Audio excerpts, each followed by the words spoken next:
The old fire station hadn't answered an alarm in nearly 30 years. Its brick walls were faded. The wooden bay doors sagged on rusted hinges. Broken windows stared across the empty town square. Weeds pushed through the cracked concrete where bright red fire engines once waited. Everyone called it a burden. 16-year-old Mason Harper called it Grandpa's place. The lawyer slid one yellowed property deed across the table. Your grandfather left you fire station number 3. Silence. Then laughter. His oldest cousin leaned back. You inherited an empty garage. Another uncle chuckled. I got the commercial buildings. I'll keep the ranch. The investment accounts are enough for me. No one wanted the abandoned fire station. Repair costs exceeded its value. The roof leaked. The electrical system had failed years ago. Developers wanted the land, not the building. Mason quietly folded the deed. Thank you. The lawyer looked surprised. You mean that? I do.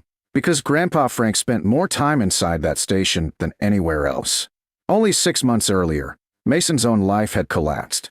His mother died unexpectedly. His father had left years before. Relatives argued over who should care for him. None volunteered. One aunt finally sighed. He's almost grown. He'll manage. And somehow, he did. Some nights he slept at a youth shelter. Other nights beneath the covered bleachers behind the football field. Sometimes inside an abandoned camper outside town. By the time Grandpa passed away, Mason had already learned what it meant to have nowhere that truly belonged to him. The old fire station became the only place that still felt familiar. As a child, Grandpa Frank brought him there every Saturday. They polished the antique fire engine, organized old equipment, repaired wooden ladders. Grandpa always smiled while tightening bolts. A fire station isn't built to hold trucks. What is it built for? Holding people together. Mason never forgot. The first week inside the station felt overwhelming. Rain dripped through broken roof panels. Pigeons nested in the bell tower. The old kitchen smelled of dust. Still, the building somehow felt alive. He swept floors, patched broken windows, removed decades of debris. Each day revealed more of Grandpa's careful craftsmanship. One afternoon, Mrs. Holloway, an 80-year-old neighbor, stopped by carrying fresh sandwiches. I watched your grandfather save this town. Mason smiled. I wish I remembered more. She looked toward the old engine bay. He never let anyone downstairs. Mason frowned. There isn't a downstairs. There is. He simply hid it. What was down there? She laughed softly. He always said, the town isn't finished needing it. Those words stayed with Mason. That evening he searched every room. The kitchen, the offices, the dormitory, the equipment room. Nothing. No basement stairs. No hidden doors. No trapdoors. Only solid concrete floors. Late that night, he entered Grandpa's tiny office. Everything remained untouched. His old captain's helmet rested on the shelf. Family photographs lined the walls. An antique brass fire bell sat beside the desk. Inside the bottom drawer rested Grandpa's maintenance log. Most pages listed routine repairs, roof inspections, boiler maintenance, equipment servicing. Near the back appeared something completely different. A carefully drawn floor plan. The fire station. Beneath the engine bay appeared another level. One room carried only 2 words. Watchroom. Across the bottom Grandpa had written, every alarm begins below. Mason studied the drawing. A tiny fireman's Maltese cross appeared beside one engine parking space.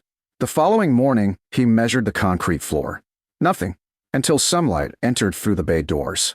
One old steel floor bolt reflected differently than the rest.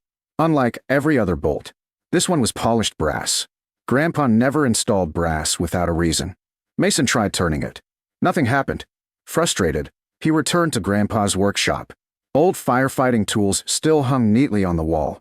One antique brass fire nozzle felt unusually heavy. He unscrewed the coupling. A tiny iron key slid into his hand, along with a folded note. Grandpa's familiar handwriting made him smile. The strongest firefighters learn to open doors before breaking them. Mason hurried back to the engine bay. Near the brass floor bolt, he noticed something hidden beneath layers of paint. A tiny keyhole, exactly matching Grandpa's iron key. His heartbeat quickened. The key turned smoothly. Deep beneath the station, heavy gears slowly awakened. Steel cables tightened. Ancient counterweights shifted. With astonishing precision, an enormous section of the concrete engine base silently slid sideways. Cool air drifted upward. Hidden beneath lay a wide stone staircase descending underground. Mason grabbed Grandpa's old lantern. The staircase led to an astonishing basement untouched by time. Brick archways stretched across the ceiling. Oak shelves lined every wall. Leather journals, engineering blueprints, historic town maps, wooden document chests, antique firefighting equipment polished to perfection. At the center stood a magnificent oak command table. One envelope rested beneath an old brass lantern. Across the front appeared 5 handwritten words. Only when you're standing alone. Mason slowly reached for it. His hands trembled, because suddenly the abandoned fire station everyone mocked wasn't simply an old building anymore. It had become the beginning of a mystery Grandpa Frank had carefully protected for decades. And whatever waited inside that envelope was important enough to remain hidden until the one grandson he believed in had absolutely nothing left except the courage to answer life's next alarm. Mason carefully opened the envelope. Inside rested a handwritten letter. Beneath it lay leather-bound journals, brass keys, rolled architectural drawings, partnership agreements, and a cedar box engraved with Grandpa Frank's familiar Maltese cross. He unfolded the letter. "My dear Mason, if you're standing in this room, then life probably made you feel forgotten." His eyes filled with tears. Grandpa always knew exactly what to say. The letter continued. "Never mistake being overlooked for being unimportant. The strongest foundations are buried where nobody sees them." Mason slowly looked around the hidden watchroom. Every shelf had been arranged with military precision. He opened the first journal. It wasn't a record of fires. It was a record of people. Volunteer firefighters, paramedics, mechanics, electricians, young men and women trying to build honest lives. Whenever someone wanted to open a business but couldn't afford the equipment, Grandpa quietly helped. Instead of asking for repayment, he accepted tiny ownership shares. Every completed page ended with the same handwritten sentence. A watch returned to the community trust. Curious, Mason unlocked one of the wooden chests. Inside rested partnership agreements, ownership certificates, business contracts, small machine shops, safety equipment manufacturers, construction companies, emergency vehicle suppliers, training schools. Most had started with almost nothing. Over the decades, many became thriving businesses. Grandpa's tiny ownership percentages quietly grew with them. Another cabinet contained patent certificates, fire hose couplings, emergency rescue equipment, portable water pump improvements, safety tools used by departments across the country. The licensing agreements remained active. The royalties still arrived every year. Mason slowly smiled. Grandpa hadn't hidden wealth. He had hidden opportunity. Then he noticed another heavy oak door behind a wall of antique fire helmets. Unlike the secret entrance upstairs, this one proudly displayed a brass plaque. The Academy. One of the brass keys fit perfectly. The lock clicked. The heavy door slowly opened. Mason stood frozen. An enormous underground training center stretched beneath the entire fire station. Professional rescue equipment filled one side. Mechanical workshops occupied another. Emergency medical classrooms, engineering benches, communications rooms, vehicle maintenance bays, leadership classrooms. Every area looked ready for students. Hidden skylights cleverly disguised in the town square filled the underground complex with warm natural light. At the center stood Grandpa Frank's favorite command desk. An old computer rested beside it. A flash drive carried one handwritten label. Final alarm. Mason inserted it. The screen flickered. Grandpa Frank appeared. Older, gray-haired, still wearing his faded fire captain's uniform. He smiled warmly. "Hello, son." Mason smiled through tears. "I miss you." Grandpa nodded gently.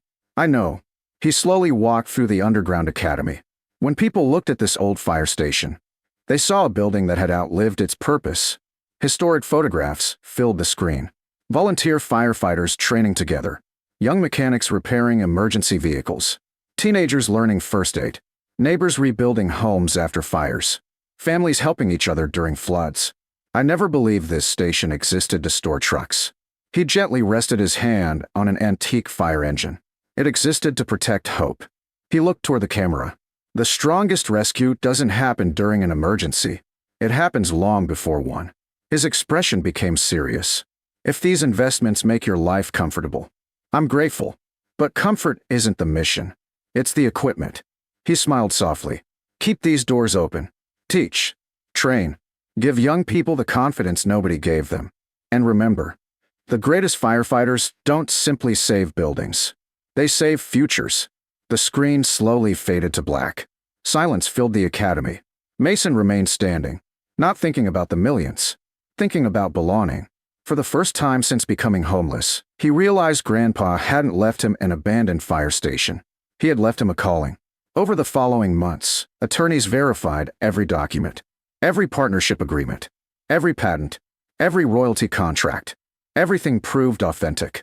Grandpa Frank's small ownership shares across dozens of successful businesses had quietly grown into a remarkable portfolio worth many millions. The royalty income alone guaranteed lifelong financial security. News spread quickly. The relatives who once laughed at the fire station returned. Several apologized sincerely. Others admitted they never understood why Grandpa refused to sell the property despite generous offers. Mason welcomed everyone politely. He carried no resentment. Grandpa had taught him that communities become stronger through forgiveness, not revenge. Instead of selling the station, Mason restored every brick. The old bell tower rang again. The engine bays came alive. The underground academy opened exactly as Grandpa imagined. Teenagers aging out of foster care learned emergency response. Young mechanics repaired ambulances. Retired firefighters volunteered as instructors. Single parents trained as emergency medical technicians. Construction apprentices learned disaster recovery. People who had once believed they had no future discovered meaningful careers serving others. The abandoned station everyone mocked became one of the region's most respected community training centers. 10 years later, visitors traveled from across the country. Emergency services organizations studied the academy's unique training model. One afternoon, a documentary crew arrived. The interviewer stood inside the beautifully restored engine bay. "So, this is the fire station your family didn't want." Mason smiled. "It is. And beneath this floor, you found millions?" Mason quietly unlocked the hidden entrance. Below, dozens of students trained together.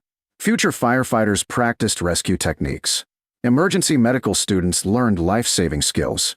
Mechanics rebuilt emergency vehicles. Volunteers prepared disaster relief supplies. The academy buzzed with purpose. Mason looked proudly across the room. The basement wasn't protecting money. It was protecting preparation. The interviewer lowered her microphone. "What do you mean?" Mason reached into his pocket. He still carried Grandpa's small brass key every day. "My grandfather always told me something." "What was that?" "The best firefighters don't wait for someone to need saving." He smiled toward the students. "They spend every day making sure they're ready when that moment comes." Outside, the restored fire station stood proudly beneath the evening sky. The historic bell rang once as new volunteers arrived for training. Children waved from the sidewalk. Former students returned every year to mentor the next class. The old station everyone called worthless had become the heart of an entire community once again. Because beneath that hidden basement wasn't simply a fortune worth millions. It was a lifetime of service, leadership, craftsmanship, mentorship, and quiet faith in ordinary people. And in the end, Grandpa Frank's greatest legacy wasn't the wealth he left behind. It was proving that the strongest rescue begins long before the emergency. When one person chooses to prepare another for a future they never believed they could build themselves.